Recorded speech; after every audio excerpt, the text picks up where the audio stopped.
So, this is part 6 of my witchcraft testimony. I'm gonna jump right into it. So, this spirit spouse is involved now. The spirit spouse don't want me present, and I don't want to be present either. It only allows her to have sex with me, but not be in love with me. So she begins to treat me like shit. So obviously, I cuss out till I'm done with her. Of course, she started coming with the honey love jar spells and then sweetening all the things up. Each time I left that woman, I resisted to come back a little bit more and a little bit more.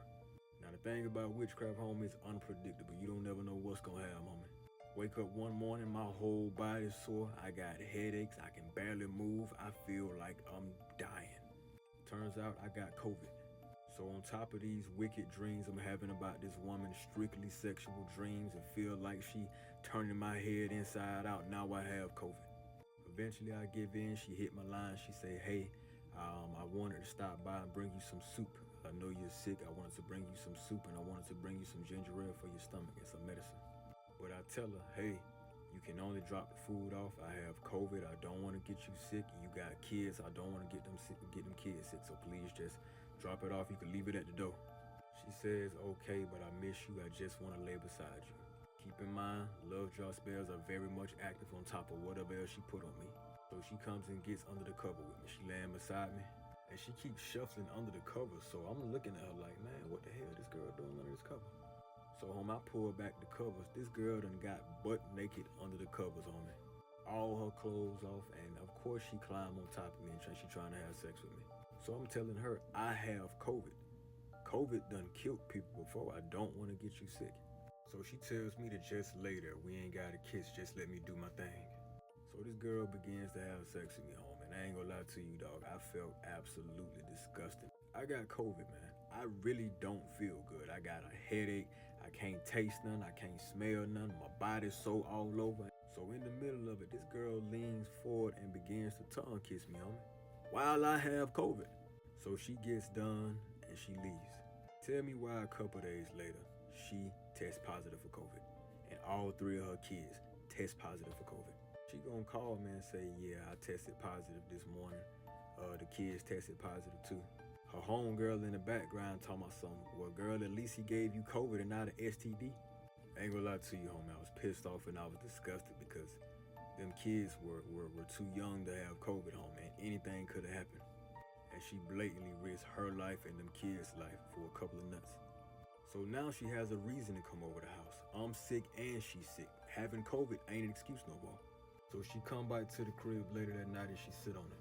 And she locks up again, but this time she like, I can't feel you. I can't connect to you. Something ain't right. I feel blocked. She starts asking me what have I been doing and who I've been talking to. So I'm looking at her like, what you mean? She tells me usually when you inside of me, I can feel you. I can see everything about you, and now it's blocked. I told her, don't worry about it. It's nothing. So she obviously pissed off and she got her guard up. And she keep moving around, while I'm inside her trying to adjust so she can read me or whatever the case is, but she can't see anything. So she hops off and she looks at my hands. I snatch my hands away from her like, nah, we ain't doing that again, shawty. She kind of looks at me with this nasty look like, how dare you? So obviously we get into it. We get into an argument. We fight. She leaves. This girl slams my door, gets in the car, and skirts off in the parking lot in a rage, homie. She was hot. So, homie, when she left, and I remember this specifically because it was on a Wednesday, I was finally able to hear the voice of God again, man, and I was so happy. His exact words were, her karma begins now.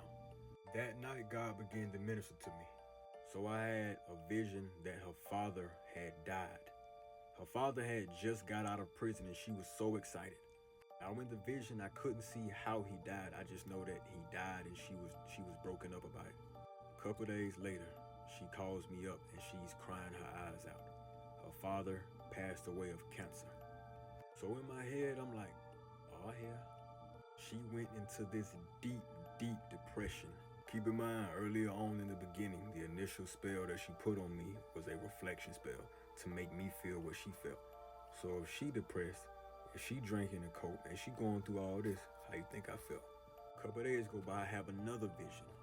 Now she only had one biological kid.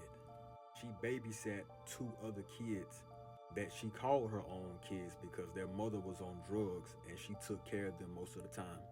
So one day, the lady drops the kids off for the girl to babysit, and she don't come pick them up. This woman goes missing for months. Nobody's seen anything. Nobody's heard anything. They got the police involved trying to locate this woman. They reaching out to people trying to find this woman. Have you seen her? Have you seen her? Them kids worried. They don't know where their mama at. Their daddy ain't in their life. All they got is this woman who been babysitting them. Tell me why I have a vision and I see this woman laying somewhere slumped. All I saw was her laying stiff in a dark, cold place.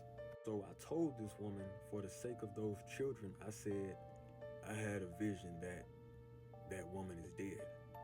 She was in a cold, dark place and she wasn't moving. Obviously, she's worried because if this woman's dead, they father not around, them kids gonna be with her. Couple days go by, they found that woman a couple houses down in a house. She had an overdose on drugs. She was in fact in a cold, dark place and very much dead off of drugs. So now she's stuck with these kids. Now she got 3 kids. They talking about putting the kids in a foster home, but she told them hell no because of what happened to her in the foster home. They trying to get in contact with some of the relatives for the kids, but nobody wanted to take the kids in. So in the end, she ended up keeping the kids. So not only did her father pass away, she was already battling depression. Now she got 2 more mouths to feed. She had 2 best friends, one that she stayed with and then one from her hometown. They had been lifelong friends. Her friend from her hometown cuts her off. Her friend that she stayed with started acting funny because I was in the picture. Starts telling her, you don't deserve that man you with. I see how he treats you and I know you ain't shit. What makes you get love properly and I don't get love properly? So they get into it. So typically the girl would watch the kids while the girl came and seen me. She stopped doing that. Now everywhere she go, she got them kids right behind her. Keep in mind, she was staying in a hotel. So the lady that had the house waiting for her calls her and tells her, you can't move into the house no more. So now she's out of a crib, she's out of friends, her father's dead, she got 2 more kids and she's staying in a hotel. And on top of all of this, I began to have visions of my wife. The same cravings I was having for that girl, I began to have them for my wife.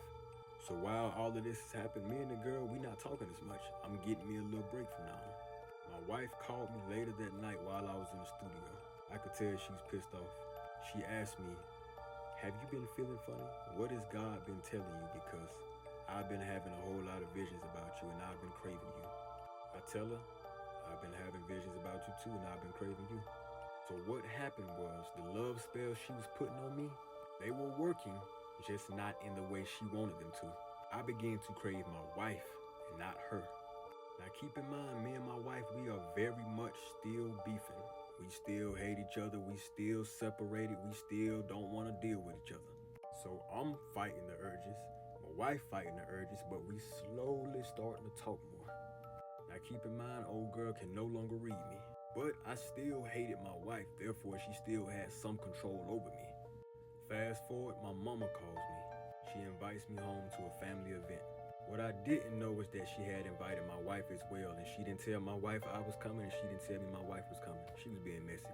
So I go down there, the girl was not happy about it. She was 38 hot, and she was saying, you always leaving me. Me and my wife link up, and we get into it. Mama steps in, and she tells me, baby, you need to forgive your wife. As long as you have that hate in your heart, God is not going to allow you to prosper. And that's when the solution to get this witchcraft off of me dawned on me. Part 7 coming next.